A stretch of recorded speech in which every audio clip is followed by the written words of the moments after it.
terus menyayang orang terus, tidak tahu hasilnya apa, terserah Allah. Itu yang membuat saya tidak pernah lelah dan tidak pernah berputus asa melakukan apa saja di mana-mana. Tidak bisa saya dibikin sedih.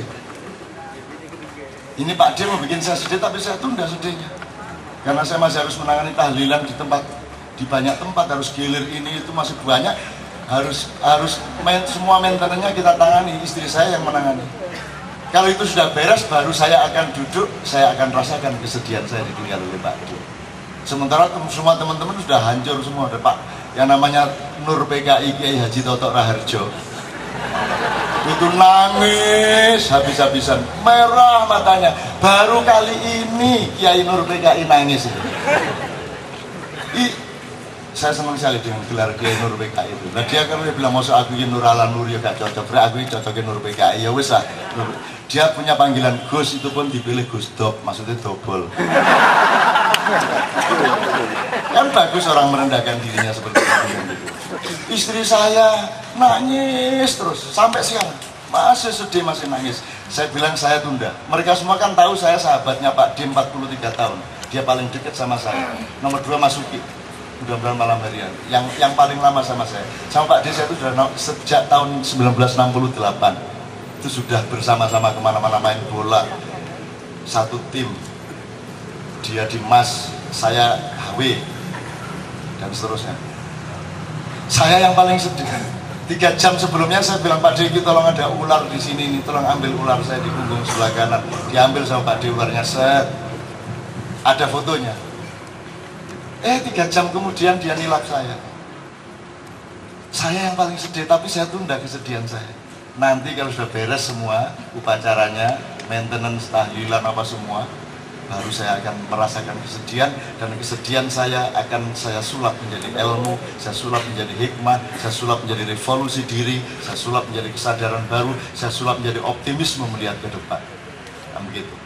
Maka teman-teman sekalian, saya dari tadi mau ngaji gak jadi-jadi gara-gara jatah jantung itu. Jadi kenapa saya ngaji teman-teman sekalian ya? Supaya Allah segera memastikan bahwa yughayyiru ma biqaumin, tapi kita sudah yughayyiru ma bi anfusihim. Kita sendiri sudah menunjukkan. Jadi sebenarnya kita kan tidak bisa, tapi Tuhan bilang ya sudahlah, pokoknya kamu kelihatan ikut merubah gitu loh. Pokoknya kamu kelihatan berusaha, nanti kalau kamu berusaha benar ya sudah, nanti saya akan rubah benar gitu loh. Makanya Anda kan tidak disuruh berat-berat sama Allah. Sholat tidak harus khusyuk kan gitu? Apa sholat harus khusyuk kan? Tidak ada syarat.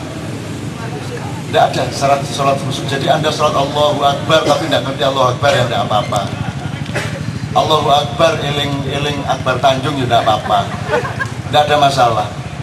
Jadi kalau sholat tidak khusyuk itu tidak salah secara hukum, secara fikih.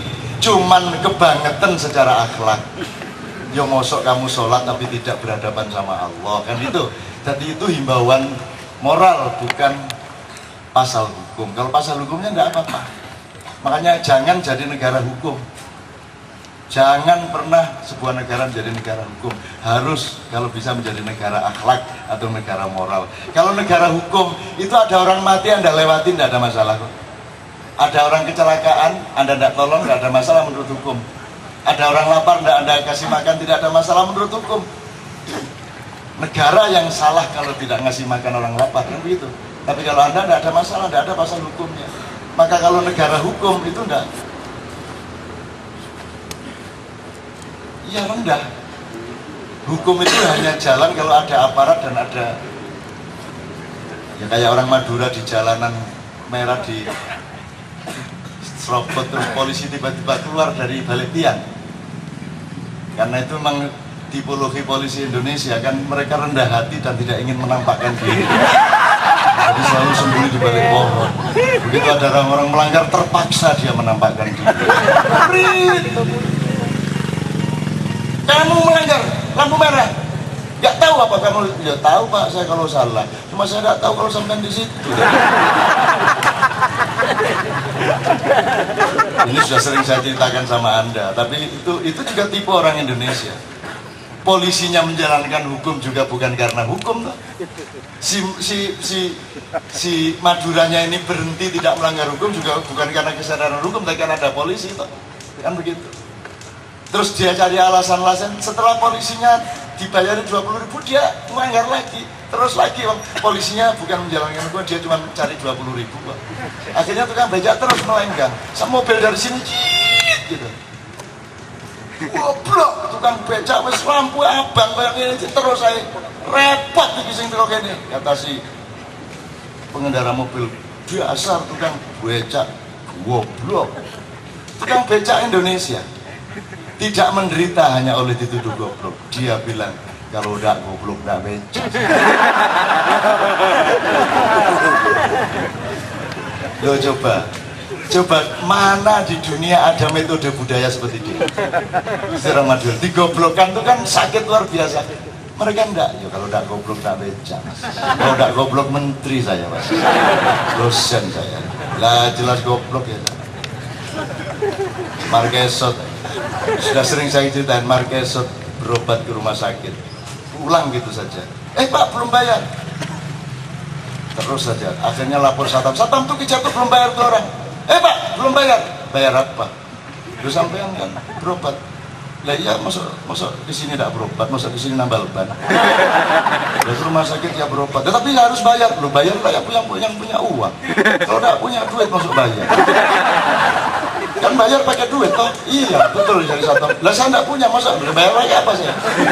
Sampai itu tidak punya otak.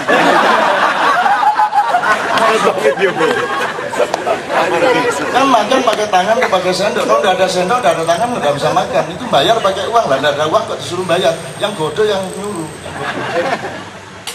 Ya kalau gitu jangan berobat loh.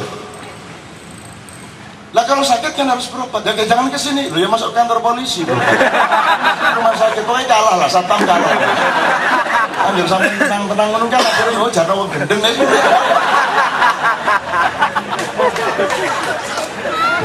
Paling pol dianggap gendeng, dan yang gendeng gak ada masalah tuh Mas. Kan ram tak kandani kan belum bayar. Nek di Londo saya dulu selama di Belanda 2 tahun nggak pernah bayar kereta atau bis. Bayar. Oh, kon mbahmu dirampok karo Londo kan. Iya, aku biyen enggak perlu saiki butuh gendeng menurut orang. Saya enggak bayar, 2 tahun saya enggak bayar, tapi mau ketahuan 3 kali. Yang pertama saya langsung loncat di tengah sawah dari kereta. Yang kedua saya masih bisa nyelindung keluar. Yang ketiga kepergok. Wes sudah nih gabungan polisi apa semua gabungan saya kepergok, enggak punya karcis, enggak punya tiket, enggak bayar. Suhai, kita ngomongin. Nopo Pak, ngono.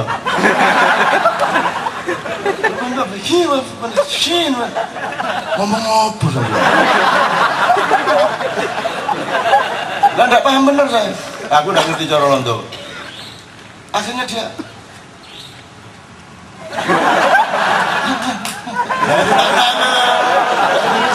keluar saya beres. Ini metode ya, metode. Oke sip. Iya, pokoknya harus punya metode macam-macam. Ya kalau sudah kepepet jadi wong gendeng beres. Saya marah sama polisi Belanda tidak berani sama saya, marahnya cara Jawa. Saya minta izin tinggal tidak dikasih. Saya ke Utrecht tidak dikasih, ke Amsterdam tidak dikasih, di Den Haag tidak dikasih, Nijmegen tidak dikasih, ke kantor polisi macam-macam. Akhirnya waktu di Utrecht saya marah betul. Buat Londo diancur.